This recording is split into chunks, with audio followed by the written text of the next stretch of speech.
प्यारे बच्चों, इंग्लिश वाले महेश सर की क्लास में आपका वेलकम। तो पहली स्लाइड में तो मैंने ये कॉमन ले लिया, यानी ये क्वेश्चन है, ये क्वेश्चन है, ये क्वेश्चन है, ठीक है। ये टैग क्वेश्चन वाला है, ये फ्रेमिंग क्वेश्चन वाले हैं। इसके बाद नेक्स्ट कुछ स्लाइड में हम इसको अलग अलग से कवर करेंगे। सबसे पहले हेल्पिंग वर्ब वाले क्वेश्चन कैसे बनते हैं ये आपको सिखाएंगे। उसके बाद WH वर्ड वाले क्वेश्चन कैसे बनते हैं ये आपको सिखाएंगे। और सबसे लास्ट वाली स्लाइड में टैग क्वेश्चन कैसे बनते हैं ये आपको सिखाएंगे। अब देखिए, इस वीडियो में हम रूल्स की ज्यादा बात नहीं करेंगे, सिर्फ काम की बात करेंगे। तो देखिए, जैसे yes I am a teacher, हाँ मैं एक टीचर हूं, एक आंसर दिया, एक स्टेटमेंट दिया। अब इसके लिए आपसे क्वेश्चन बनवा रहा है, तो क्वेश्चन बनवाने के लिए यहां पे क्वेश्चन लिख देगा और लास्ट में क्वेश्चन मार्क भी लगा दिया, क्योंकि जो प्रश्न होता है उसके अंत में क्वेश्चन मार्क आता ही है। अब ये जो है ना यस नो वाला, देखिए प्रश्न दो प्रकार के होते हैं, एक तो जो हेल्पिंग वर्ब से शुरू हो, एक जो WH वर्ड शुरू हो। तो ऐसे आंसर जो यस अथवा नो से शुरू होते हैं उनके लिए प्रश्न हमेशा हेल्पिंग वर्ब से शुरू होते हैं या हेल्पिंग वर्ब से बनते हैं। तो ध्यान रखना, अगर आपको ऐसा आंसर आए, मतलब ऐसा स्टेटमेंट आए जिसमें यस अथवा नो हो, तो आप पक्का मान लेना कि उसके लिए हेल्पिंग वर्ब से ही क्वेश्चन बनेगा। ऐसे क्वेश्चन बनाने के लिए आपको यस अथवा नो को हटा देना है, क्योंकि यस और नो उत्तर होता है, वो तो आंसर है, उसको हटा देना है। और जो हेल्पिंग वर्ब है ना उससे प्रश्न शुरू होता है। अब आई एम ए टीचर, अब मैंने कहा हेल्पिंग वर्ब से शुरू होता है, तो आपने माना कि यहां पे लिख दिया एम, ठीक है। एम का ए बड़ा लिखना है, क्योंकि किसी भी सेंटेंस का जो फर्स्ट वर्ड है, उसका जो फर्स्ट लेटर है, फर्स्ट अक्षर है ना, वो कैपिटल में लिखा जाता है, स्मॉल में नहीं लिखा जाता। तो एम, अब माना आपने एम लिख दिया। उसके बाद सब्जेक्ट को हेल्पिंग वर्ब से आगे ले जाओ, एम आई अ टीचर, ये माना आपने क्वेश्चन बना दिया। मतलब देखो, क्वेश्चन का सीधा सा लॉजिक है कि जिसका नाम पड़ गया प्रश्न, उसमें हेल्पिंग वर्ब हमेशा सब्जेक्ट से पहले आती है, ठीक है। तो हमने यहाँ पे हेल्पिंग वर्ब सब्जेक्ट से पहले लगा दी, यानी एम को पहले ले आए, आई को बाद में लगा दिया। लेकिन अब ये हो गया रॉन्ग। क्यों? क्योंकि अगर कोई भी चीज इतनी सरल होती ना तो टॉपिक ना होती, हमारे एग्जाम में ना पूछी जाती। तो कुछ ना कुछ पेच हर चीज में फंसे हुए हैं। इसमें थोड़ा सा पेच ये फंसा हुआ है कि देखो, मैंने आपसे कहा कि हाँ मैं एक टीचर हूं, तो सपोज करो आपने पूछा क्या होगा जब मैंने बोला है, मैंने क्या कहा, हाँ मैं एक टीचर हूं, तो आपने क्या पूछा होगा, क्या आप एक टीचर हैं, क्या तुम एक टीचर हो।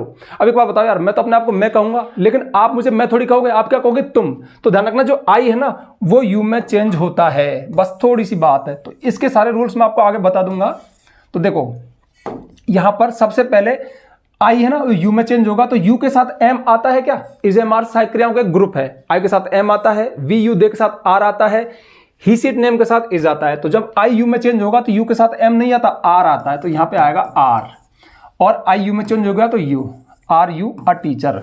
इसका मतलब क्या हुआ, क्या आप एक टीचर हो। यहां पे क्वेश्चन मार्क शायद हट गया था, ये क्वेश्चन मार्क हो गया, ठीक है। क्या तुम एक टीचर हो, हाँ मैं एक टीचर हूं। तो सही मैचिंग बैठ गया ना। यूट्यूब पर एकमात्र मैं ऐसा टीचर हूं जो रूल्स की कम बात करता हूं। मैं बात करता हूं सेंस में जाओ। जो आप सेंस में जाने लग गए, इंग्लिश को समझने लग गए, या आपके फील्ड में आने लग गई ना, तो ऑटोमेटिक बहुत सारी चीजें तो ऑटोमेटिक सही हो जाएंगी। रूल्स की जरूरत क्या है यार। क्या तुम एक टीचर हो, हाँ मैं एक टीचर हूं। अगर आपने गलती से आई को यू में, एम को आर में चेंज नहीं किया होता तो क्या बोलता, एम आई ए टीचर, क्या मैं एक टीचर हूं। मैं मुझसे ही पूछ रहा हूं, क्या मैं एक टीचर हूं, हाँ मैं एक टीचर हूं। मतलब भुलक करूं, अपने आप से बार बार पूछता रहता हूं, तो गलत हो गया। तो बस ये थोड़े प्रोनाउन वगैरह चेंज होते हैं और कुछ चीजें चेंज होती है। मतलब मैं आपको सिखा दूंगा, या तो मैं शॉर्ट बता रहा हूँ। शॉर्ट कहाँ, तसल्ली कहाँ है मेरे भीतर। पता है क्या सोच के आया था, इन तीनों को तो बिना कुछ टीका टिप, मतलब बिना एक्सप्लेन किए हुए बना दूंगा, फिर नेक्स्ट स्लाइड में इनको बताऊंगा। लेकिन डिटेल यही करने लग गया, बस यही मेरे अंदर कमी है यार, पेशेंस नहीं है। I am going to school, मैं स्कूल जा रहा हूं, ये हमारा आंसर है। इसके लिए क्वेश्चन बनवा रहा है, तो ये WH वर्ड वाला है। तो WH वर्ड वाले में उस पर्टिकुलर WH वर्ड को देगा। देखिए WH वर्ड बहुत सारे हैं, where, why, when, how long, how many, बहुत सारे हैं। तो अगर वो ना दे तो हमें क्या पता कि किससे बनवा रहा है। तो इसमें देता है वो वेयर से बनवा रहा है। एक बात बताओ, I am going to school, मैं स्कूल जा रहा हूं, तो अब पूछने वाले ने क्या पूछा होगा, तुम कहां जा रहे हो। तो आंसर मिला, मैं स्कूल जा रहा हूं। अब यहां पे थोड़ा लॉजिक की बात सुन लो, नियम की बात सुन लो। ये तो नॉर्मल बात हो गई, प्रैक्टिकल बात हो गई। जिसका नाम पड़ गया प्रश्न, उसमें हेल्पिंग वर्ब हमेशा सब्जेक्ट से पहले आती है। चाहे ये वाला हो, ये कौन सा है, ये हेल्पिंग वर्ब वाला है, ये WH वर्ड वाला है, कोई सा भी हो, उसमें हेल्पिंग वर्ब सब्जेक्ट से पहले ही आती है। अब वही आई और एम का चक्कर, मैं जा रहा हूं तो पूछने वाले ने क्या पूछा होगा, तुम। तो आई तो यू में चेंज होता है, और यू के साथ क्या आएगा, आर आएगा। तो वेयर आर। अब इस आर में ए को अब बड़ा मत लिखो, स्मॉल लिख दो। इसको ए को यहां बड़ा क्यों लिखा, क्योंकि किसी भी कोई भी सेंटेंस है इंग्लिश का, उसका जो फर्स्ट वर्ड है, उसका फर्स्ट लेटर हमेशा कैपिटल आता है, स्मॉल नहीं आता। तो वेयर आर यू गोइंग। अब एक बार बताओ, अगर आप इसमें स्कूल और लिख दो, where are you going to school, तुम कहां स्कूल जा रहे हो। अरे यार जिसका नाम पड़ गया प्रश्न उसमें उत्तर थोड़ी आएगा, ये तो एक सीधी सी बात है। अब मैं इस बात को लिखवाऊं क्या कि उत्तर को हटा दो, यस नो को हटा दो, इसमें तो यस और नो उत्तर है, इसमें स्कूल उत्तर है। एक बात बताओ यार, अगर आपने प्रश्न पूछा तो उसमें उत्तर भी लिख दिया तो फिर कितनी बड़ी गलती है। तो ये मिस्टेक कभी मत करना, जो आंसर है ना उसको हटा देना। और आंसर कब मिलेगा, वेयर, कहाँ गोइंग, कहाँ जा रहे हो, स्कूल, तो टू स्कूल ही आंसर आएगा। क्यों जा रहे हो तो मतलब वर्ब से क्यों पूछोगे तो वही आंसर आएगा जो आपको हटाना है। तो आंसर हमेशा आप वर्ब से पूछ लेना। फिर मैं ज्यादा बोल रहा हूं, ये बात आगे एक्सप्लेन कर दूंगा। तो वेयर आर यू गोइंग, आप कहां जा रहे हो, तुम कहां जा रहे हो, मैं स्कूल जा रहा हूं। ठीक है, WH वर्ड, उसके बाद हेल्पिंग वर्ब, उसके बाद सब्जेक्ट, उसके बाद वर्ब, और आंसर को हटा देना। इसमें आंसर ये है जो हटेगा। ठीक है, इसमें आंसर ये था जो हटेगा।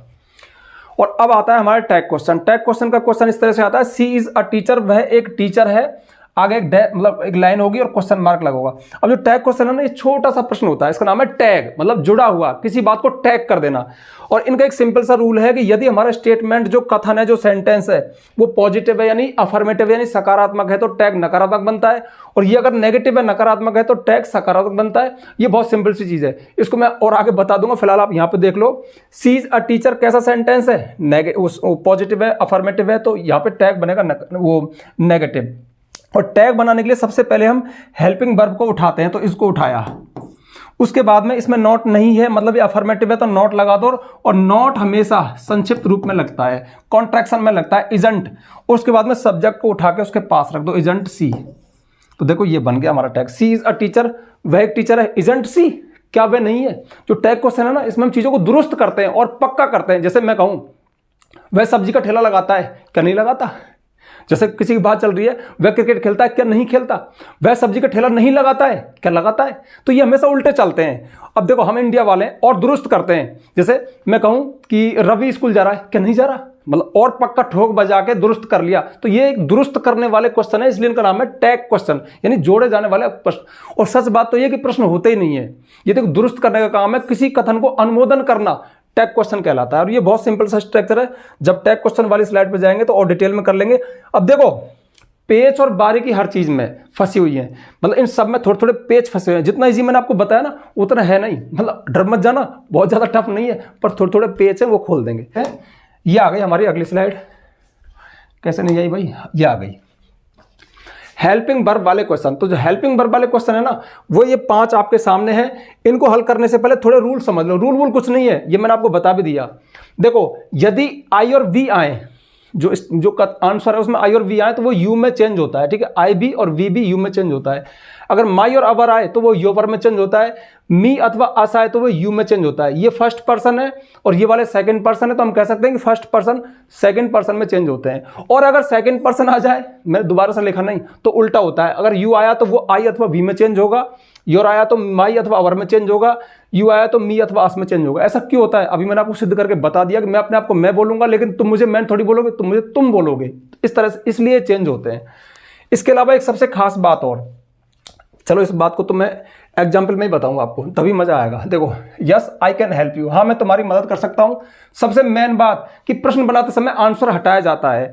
और जो हेल्पिंग वर्ब वाले क्वेश्चन है ना, इनमें आंसर होता है यस, नो अथवा नॉट। तो आप लिख भी सकते हो वीडियो को पॉज करके कि इनसे प्रश्न बनाते समय, हेल्पिंग वर्ब वाले प्रश्न बनाते समय यस, नो अथवा नॉट को हटा देते हैं। यस वाले में तो केवल यस हटेगा, नो वाले में नो और नॉट दोनों हटेंगे। ठीक है, तो इसमें यस को तो हटा दो, ये तो आंसर है गया।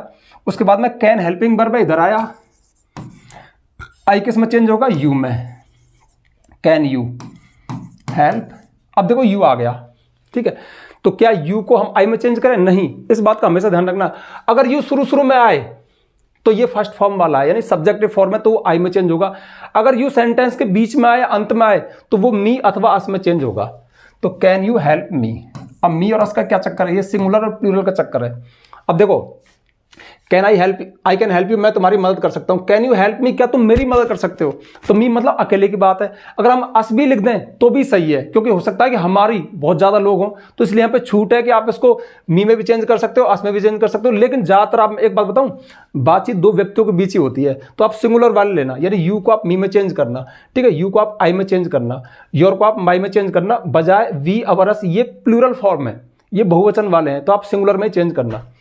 चलो ये हो गया कैन यू हेल्प मी। अगला है no I am not a teacher, नहीं मैं एक टीचर नहीं हूं। तो देखो इसमें आंसर क्या है, एक तो नो है और एक नॉट, नहीं मैं एक टीचर नहीं हूं। तो फिर क्वेश्चन बना दो, एम इधर आएगा, लेकिन एम तो चेंज होगा क्योंकि आई भी चेंज होने वाला, आई यू में चेंज होगा, तो यहाँ पे क्या आएगा आर यू अ टीचर, क्या तुम एक टीचर हो। बस बन गया क्वेश्चन। क्वेश्चन मार्क जरूर लगाना, ध्यान रखना। यस आई लाइक यू, हाँ मैं तुमको पसंद करता हूं, तो इसमें आंसर क्या है, यस, इसको हटा दो। अब बचा आई लाइक यू। अब देखिए प्रश्न कोई भी हो हमेशा हेल्पिंग वर्ब से शुरू होता है, तो यहाँ पे हम हेल्पिंग वर्ब को उठा के लाए। दिख रही है क्या, दूर दूर तक नहीं दिख रही है। आई सब्जेक्ट है, लाइक मेन वर्ब है, यू ऑब्जेक्ट है, तो इसमें वर्ब नहीं है। तो फिर यहां से एक रूल शुरू हो जाता है, यदि सेंटेंस में कोई भी हेल्पिंग वर्ब ना दी गई हो, दोबारा बोलूं, यदि सेंटेंस में कोई भी हेल्पिंग वर्ब ना दी गई हो तो हमारी हेल्पिंग वर्ब काम आने वाली है डू, डज अथवा डिड। ठीक है, इन तीनों की एक कंडीशन है कि डू को हम कब काम में लेंगे, जब केवल V1 दिया गया हो, वर्ब की फर्स्ट फॉर्म हो, जैसे कि ये है लाइक। अगर V1 वर्ब की फर्स्ट फॉर्म में एस और यस लगा हो, जुड़ा हो, तो हम डज को काम में लेते हैं, और V2 यानी वर्ब की सेकंड फॉर्म हो तो हम डिड को काम में लेते हैं। अच्छा, ये तो हो गई थोड़ी सी रूल की बात। इसको ग्रामर से बताऊं थोड़ा सा आपको। ये डू और डज प्रेजेंट इंडिफरेंट टेंस की हेल्पिंग वर्ब है, डिड पास्ट इंडिफरेंट टेंस की हेल्पिंग वर्ब है। और आपको पता होगा अगर आपने टेंस पढ़े हैं तो 12 टेंस में से 2 ही टेंस ऐसे हैं, प्रेजेंट इंडिफिनिट और पास्ट इंडिफिनिट, जिनके अफर्मेटिव सेंटेंस में कोई हेल्पिंग वर्ब नहीं आती। लेकिन जब सेंटेंस नेगेटिव हो या इंट्रोगेटिव हो तो प्रेजेंट इंडिफिनिट में डू डज आती है और पास्ट इंडिफिनिट में डिड आती है। इसलिए थोड़ा सा चक्कर है। अब मैंने इसको आपको रूल से भी बता दिया, पीछे से बता दिया थ्योरेटिकल के ऐसा क्यों होता है। तो हाँ, मैं तुमको पसंद करता हूं, तो इसमें वर्ब की फर्स्ट फॉर्म दी है तो डू को ले आए, तो यहां पे आ गया डू। आई को यू में चेंज करते हैं, डू यू लाइक, वर्ब तो आएगी लाइक। अब ये वाला यू किस में चेंज होगा, मी में चेंज होगा। बस हो गया। यस यू टॉट मी, हाँ तुमने मुझे पढ़ाया था, हाँ आपने मुझको पढ़ाया था। ठीक है, बहुत सिंपल है। इसमें यस तो आंसर, इसको हटा दो। अब यू टॉट मी, देखो टीच टॉट टॉट, वर्ब की सेकंड फॉर्म आ रही है। अब वर्ब की सेकंड फॉर्म में हेल्पिंग वर्ब तो नहीं है ना, तो V2 होने पर क्या लगाते हैं, डिड है, क्योंकि ये पास्ट इंडेफिनिट का अफर्मेटिव सेंटेंस है। इसका इंट्रोगेटिव बनेगा तो हेल्पिंग वर्ब डिड आएगी, तो यहाँ पे हेल्पिंग वर्ब आएगी डिड। अब देखो यू टॉट मी, यू भी चेंज होगा, मतलब ये वाले तो इनमें चेंज होंगे, ये वाले इनमें चेंज होंगे। तो आपने मुझको पढ़ाया था, मैं कह रहा हूं तुम, तो फिर वो क्या बोलेगा, मैं, इसलिए यू किस में चेंज होगा, आई में। और जैसा कि मैंने बताया था कि यू को आप आई में चेंज करो। ठीक है, अच्छा एक बात बताओ, इस यू को तो मी में चेंज किया था, लेकिन इस यू को आई में चेंज क्यों किया। जैसा मैंने बताया कि यू अगर शुरू में आए, यू सेंटेंस के शुरू में आए तो आई अथवा वी, मोस्ट ऑफ आई की मैं छूट दे रहा हूं, आई में। अगर सेंटेंस के बीच में आया, जैसे कि लास्ट में आया, बीच में जैसे कि ये आया था, तो फिर मी में चेंज होता है, मतलब ये वाली फॉर्म है। ठीक है, ये ऑब्जेक्टिव फॉर्म है, सब्जेक्टिव फॉर्म है। सब्जेक्ट हमेशा शुरू में आता है, ऑब्जेक्ट वर्ब के बाद आता है या लास्ट में आता है। बस छोटी सी बात थी। तो डिड आई। अब एक खास नियम, ग्रामर का पक्का नियम, और बताऊं एक्सपीरियंस है, एग्जाम में ऐसा ही आता है ज्यादातर सेकंड फॉर्म वाला, और उसमें आप एक गलती कर सकते हो। डिड के साथ हमेशा वर्ब की फर्स्ट फॉर्म आती है। और आपको एक और रूल बताऊं, जल्दी से वीडियो को पॉज करके लिख दो। डू डज डिड के साथ, तीनों के साथ हमेशा मेन वर्ब की फर्स्ट फॉर्म ही आती है। डू डज डिड तीनों के साथ हमेशा मेन वर्ब की फर्स्ट फॉर्म आती है। तो यहां पे डिड लगा दिया तो फर्स्ट फॉर्म क्या आएगी, टीच। डिड आई टीच, और मी को किस में चेंज करेंगे, यू में। ठीक है, मी को किस में चेंज करेंगे, यू में। ठीक है, तो डिड आई टीच यू। अब इसको पढ़ के देख लेते हैं ना। हाँ तुमने मुझे पढ़ाया था, तो पूछने वाले ने क्या पूछा, डिड आई टीच यू, क्या मैंने तुमको पढ़ाया था, हाँ तुमने मुझे पढ़ाया था। और को भी देख लो, हाँ मैं तुम्हारी मदद कर सकता हूं, तो क्या तुम मेरी मदद कर सकते हो, हाँ मैं कर सकता हूं। No I am not a teacher, नहीं मैं एक टीचर नहीं हूं। तो आर यू ए टीचर, क्या तुम एक टीचर हो, नहीं मैं नहीं हूं। और होता तो हाँ मैं टीचर हूं। यस आई लाइक यू, हाँ मैं तुमको पसंद करता हूं। तो पूछने वाले ने क्या पूछा, डू यू लाइक मी, क्या आप मुझे पसंद करते हैं, क्या तुम मुझे पसंद करते हो, हाँ मैं पसंद करता हूं। यस यू टॉट मी, हाँ तुमने मुझे पढ़ाया था। तो क्या पूछा, डिड आई टीच यू, क्या मैंने तुमको पढ़ाया था, हाँ पढ़ाया था। और लास्ट है yes my father goes to temple, हाँ मेरा पिता मंदिर जाता है। तो आंसर क्या है, यस। अब देखो इसमें भी हेल्पिंग वर्ब नहीं है, गोज एस लग रहा है, तो एस होने पर क्या लगाएंगे, डज। तो हेल्पिंग वर्ब ले आए हम डज। अब माई फादर में माई को किस में चेंज करेंगे, योर में। तो डज योर फादर। अरे यार वो तो कह रहा है मेरा पिता, पूछने वाला क्या कहेगा, तुम्हारा पिता। तो सिंपल सी बात है, माई योर में चेंज हो जाएगा, तो डज योर फादर। अब खास बात, यहाँ पे गोज है तो क्या गोज लिख दूं, नहीं। डू डज डिड के साथ हमेशा वर्ब की फर्स्ट फॉर्म आती है, इस बात को मत भूलना, और ये गलती करवा देगा तुम्हारी। डज योर फादर गो, देखो ये आ गया गो, ये आ गया टीच वर्ब की, ये आ गया लाइक। ये तो डू वाला एग्जाम्पल है, ये डिड वाला है, डज वाला, तीनों में यहाँ पे लाइक फर्स्ट फॉर्म है, टीच फर्स्ट फॉर्म है, गो फर्स्ट फॉर्म है। तो does your father go to temple. बस ये हो गए भाई आपके हेल्पिंग वर्ब वाले क्वेश्चन। और एक सबसे खास बात, हमने फ्रेमिंग क्वेश्चन को पूरा भी कर दिया। पता है क्या, सारे पेज तो इसी स्लाइड में खुल गए। अब उसमें सिर्फ WS वर्ड है ना, वो कोई बड़ी तोप नहीं है, वैसे तो WH वर्ड वाले क्वेश्चन ज़्यादा बोलचाल में वही काम आते हैं, हैवी से लगते हैं, लेकिन हैवी नहीं। ये बेसिक नॉलेज यहाँ पे खत्म हो गई। ये वाला रूल उसमें भी काम करेगा, और ये वाला भी काम करेगा, और ये दोनों इसकी बारीकियाँ हैं जो कि यहाँ पे खुल गई, ये उसमें भी फॉलो होंगी। बस वहाँ पे आंसर हटा देना है। मतलब अब ये टॉपिक बहुत ईजी है आपके लिए। अब चलते हैं अगली स्लाइड पे, और अगली स्लाइड है ये हमारी WH वर्ड वाले क्वेश्चन बनाना। बहुत ही ईजी है। अब देखो WH वर्ड बहुत सारे हैं, वाट है, वेयर है, वैन है, हु है, हुज है, हाउ मैनी, हाउ मच, विच, बहुत सारे हैं। लेकिन मैंने यहाँ पे आपको 4-5 एग्जाम्पल लिए हैं, और मेरा पढ़ाने का तरीका ही ऐसा है कि इनमें आपके सारे कवर हो जाएंगे। यानी आपको इसकी जो मेन की है वो आपको पता चल जाएगी। हर एक को अलग अलग से लिखने की कोई आवश्यकता नहीं है, प्रैक्टिस आप भले कर लेना। I am teaching you framing question. मैं आपको फ्रेमिंग क्वेश्चन पढ़ा रहा हूँ, सच भी है, मैं आपको फ्रेमिंग क्वेश्चन पढ़ा रहा हूँ। ये स्टेटमेंट है, ये आंसर है। तो पूछा क्या है, अब क्या के लिए इसमें दिया जाता है, वाट, क्या। अब जैसा मैंने आपको बताया कि आंसर तो हटाना है। प्रश्न बनाने का रूल, सबसे पक्का तगड़ा रूल तो यही है कि आंसर को नहीं लिखते हैं। प्रश्न में उत्तर को थोड़ी पूछेंगे यार, अगर प्रश्न में उत्तर भी शामिल कर दिया तो वो प्रश्न कहाँ रहा। ठीक है, तो ये वाली बात है। अब उत्तर जो हटाना है ना, उसका पता कैसे लगाए। अब इसमें देखो, मैं यहाँ पे एक टेबल लिखवाता कि इसमें ये हटता है, ये हटता है, ये हटता है, ऐसा नहीं।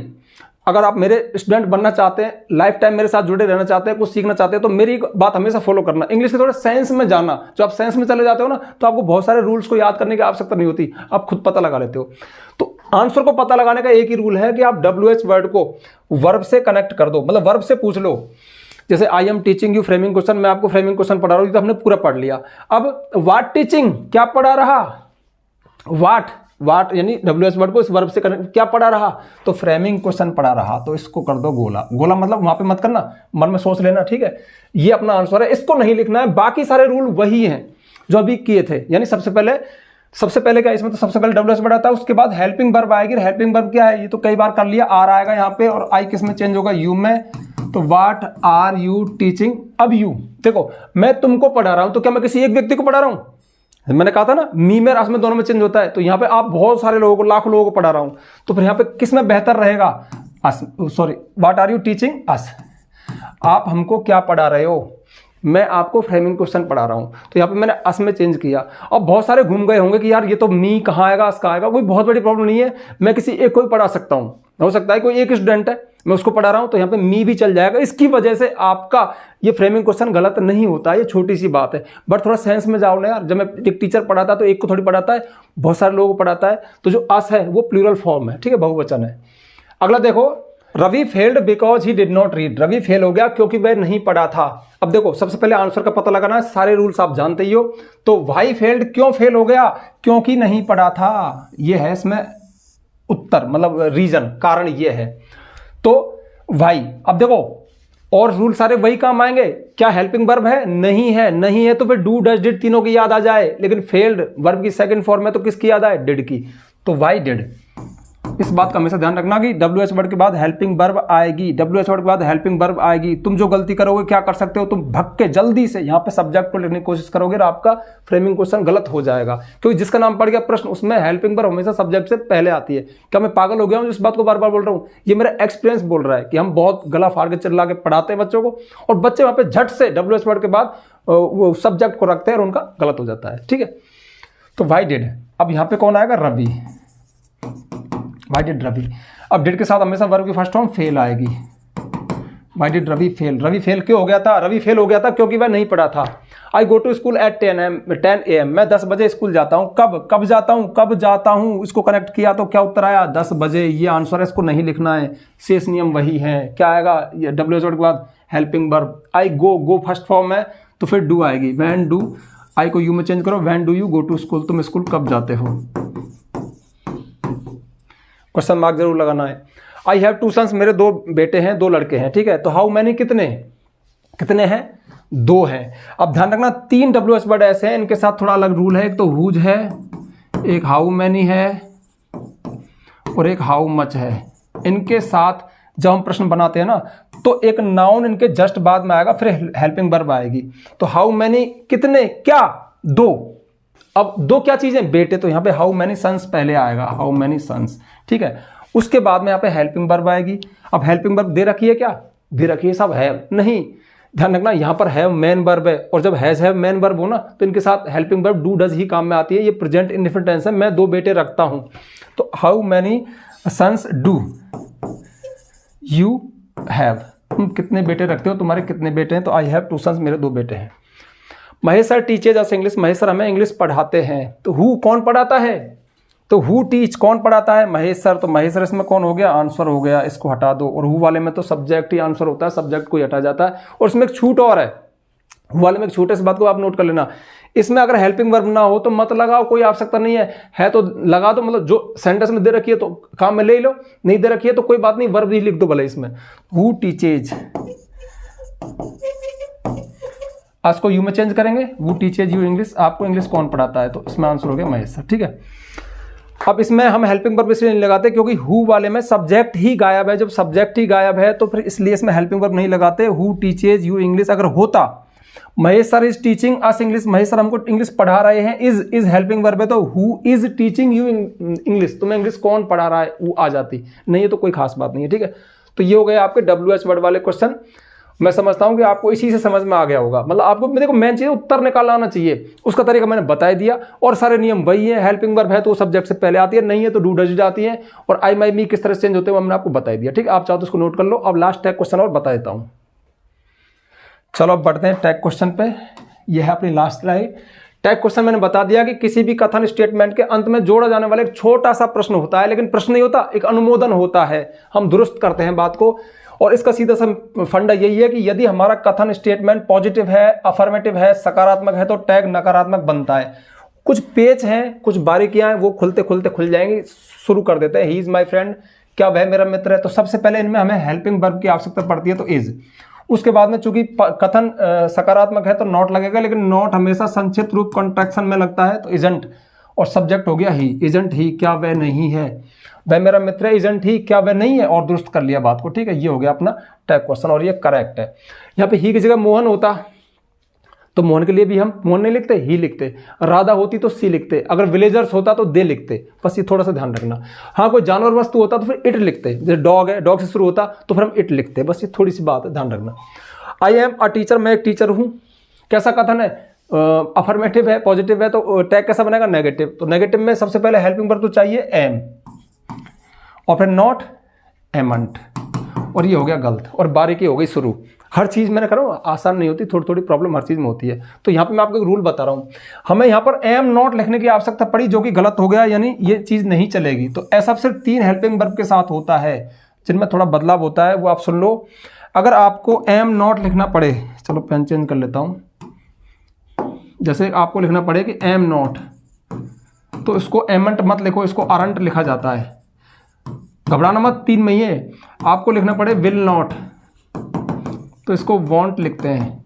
आपको लिखना पड़े सेल नॉट, तो इसको सेंट लिखते हैं। बस ये नोट कर लो फटाफट से, कॉपी वीडियो पॉज करके। ये इस तरह से होता है, लेकिन इनका सकारात्मक हो तो फिर ये चेंज नहीं होते। जैसे आई एम नॉट, चलो पहले तो मैं इसको लिखते रहो आप, ठीक है, लिख लो फटाफट। आई एम ए टीचर, मैं एक टीचर नहीं हूँ। एम नॉट लिखने की जरूरत पड़ी तो एम नॉट नहीं आरंट लिखेंगे, तो यहाँ पर लिखा मैंने आरंट।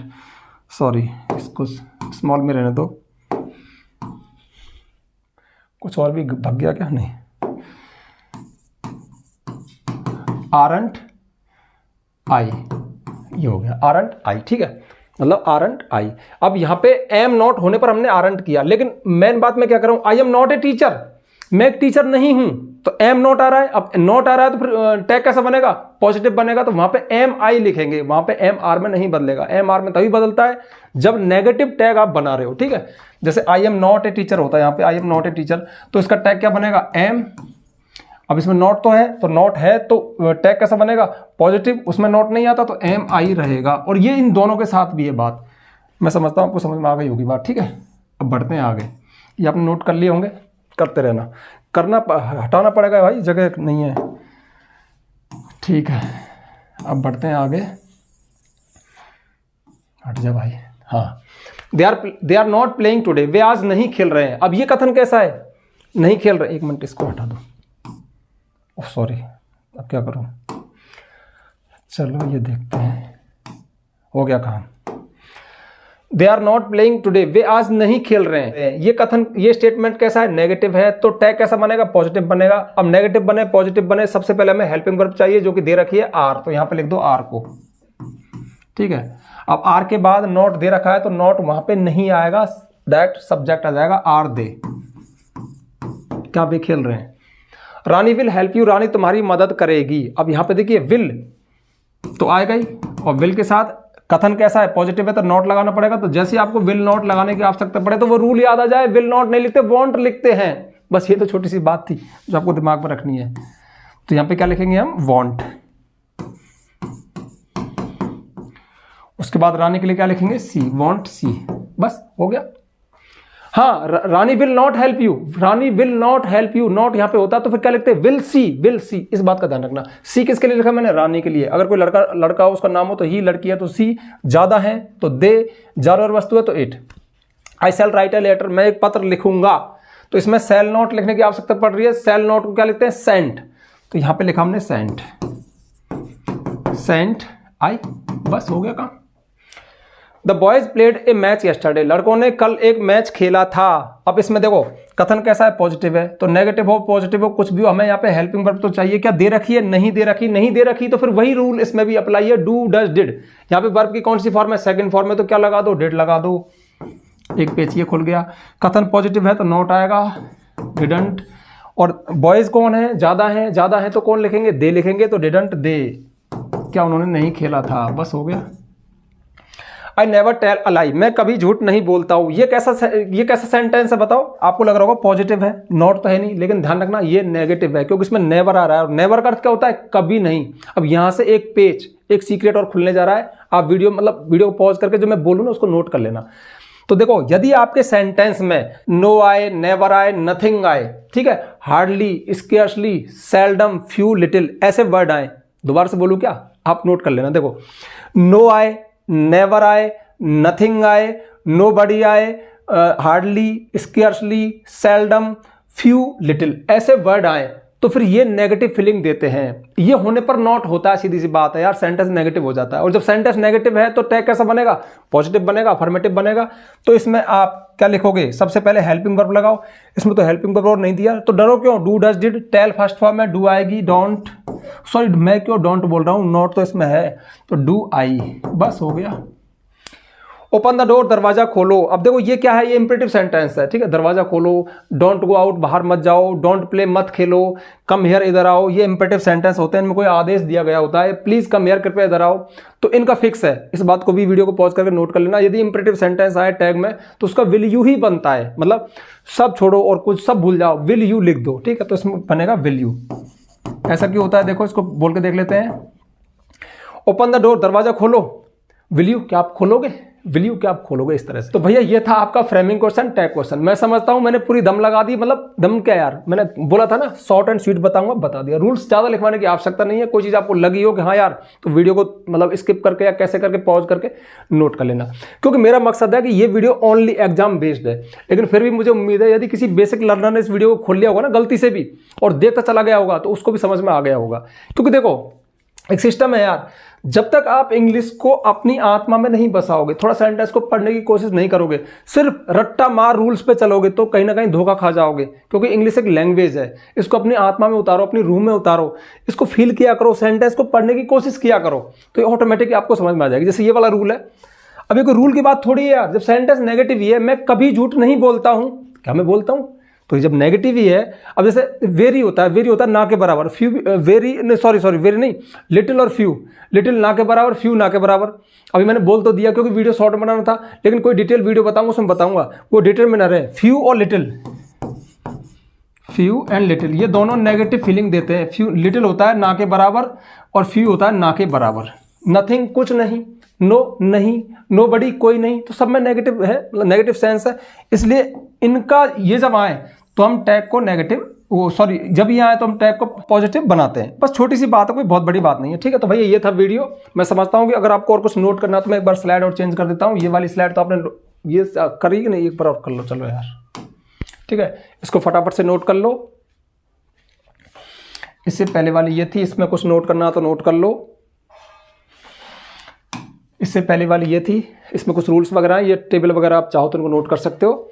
तो भैया ये था वीडियो, ठीक है। अब आपका फ्रेमिंग क्वेश्चन, टैग क्वेश्चन गलत नहीं होगा, थोड़ा सा भी अगर आपने प्रैक्टिस एक्सरसाइज कर लिया तो ठीक है। तो जल्दी से वीडियो को लाइक कर दो, ज़्यादा से ज़्यादा शेयर करना, क्योंकि बहुत वैल्यूबल वीडियो है। और यदि आप चैनल पर नए आए तो चैनल को सब्सक्राइब करना, बेल आइकन प्रेस करना, ताकि आपको आने वाली वीडियोस की नोटिफिकेशन मिल जाए। आज के लिए बस इतना ही, मिलते हैं नेक्स्ट वीडियो में नेक्स्ट टॉपिक के साथ, तब तक के लिए बाय।